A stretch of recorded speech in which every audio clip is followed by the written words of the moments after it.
Hi, this is Tom Metzger, your host for Race and Reason again, that longest running show of its type on cable access TV.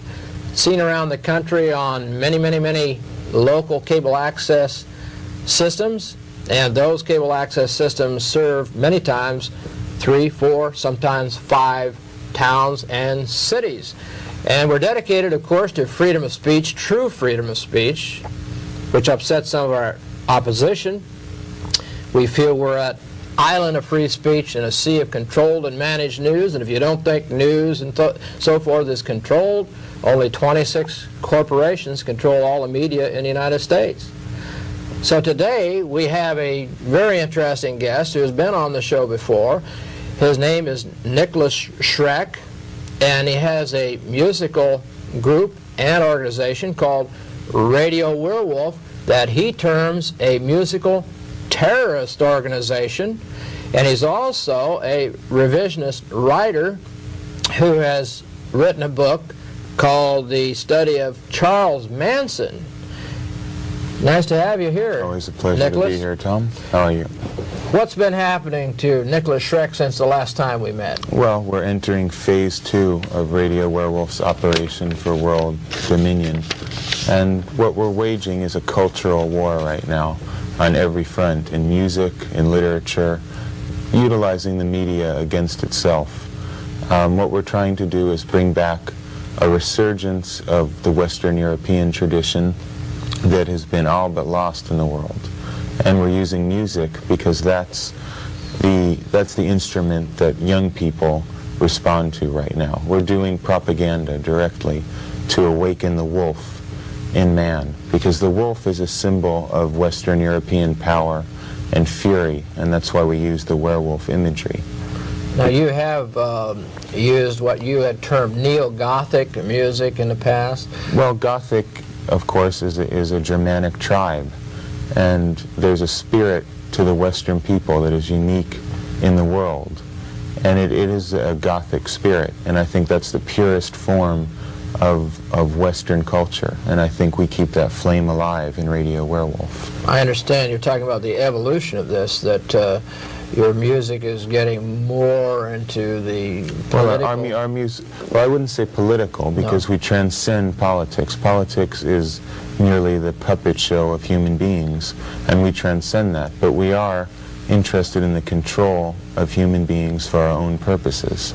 You have a symbol on your left arm here. Could you sort of scoot over? What is this? This is the 13th rune in the ancient runic alphabet of the Norse people, and it represents Yggdrasil, the tree of life, and this is the meeting point between life and death. Is that the tree that Odin was supposed to have been crucified on? Exactly, and it's the tree that symbolically supports the universe.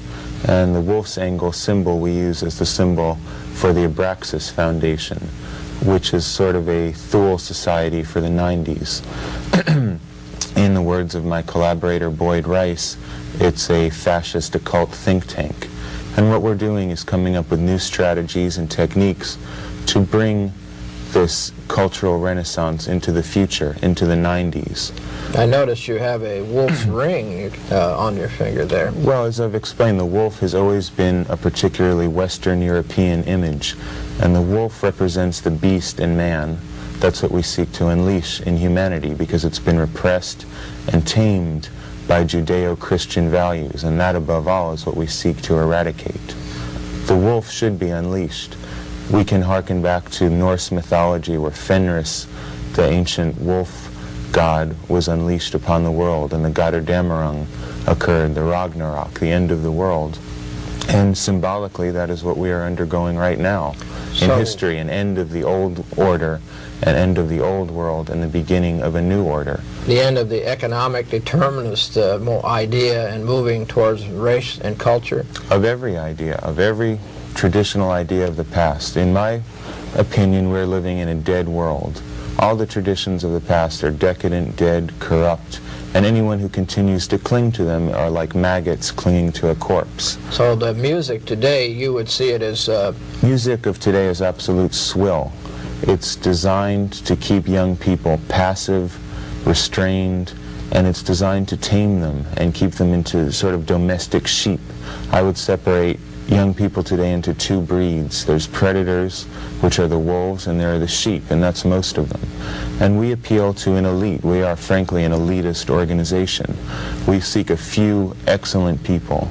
We don't want a lot of dross. We don't want a lot of mediocre followers. What we want are people who are capable of action.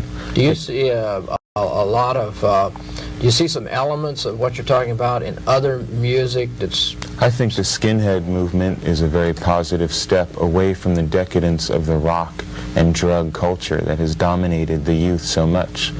But as Adolf Hitler said, we seek to bring about a youth that has closed its heart to pity. All of the humanist values that Judeo-Christianity has encouraged, we want to wipe them out. It's led to democracy, social humanism, the idea of equality.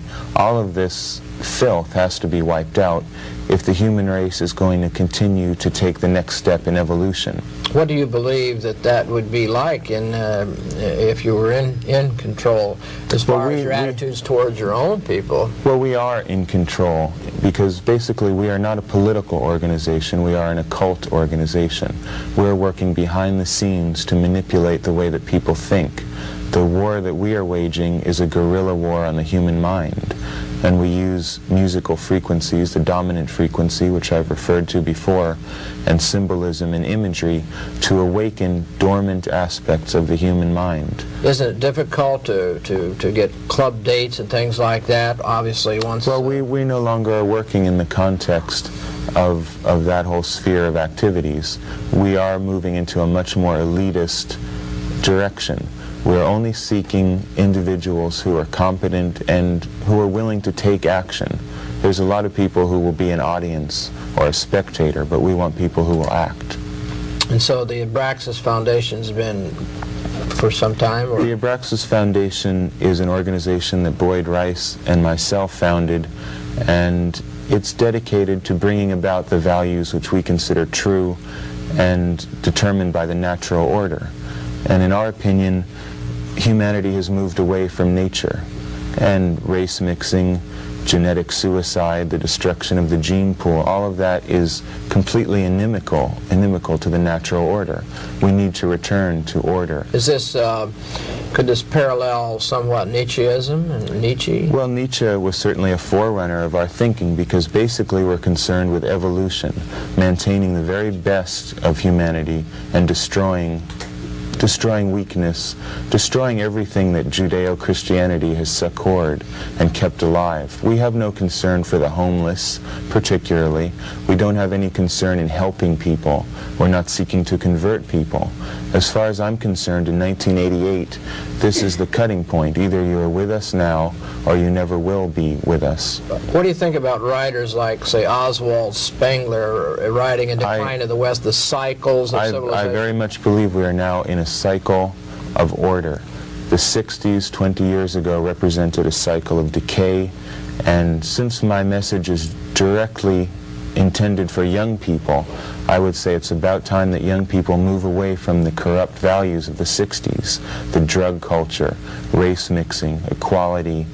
The whole chaos of that period is ending, and we're going to see a new social movement in the 90s that will make Nazism and fascism look like kindergarten. I mean, do I have to say anything else? I mean, we could all go home. He just said it all.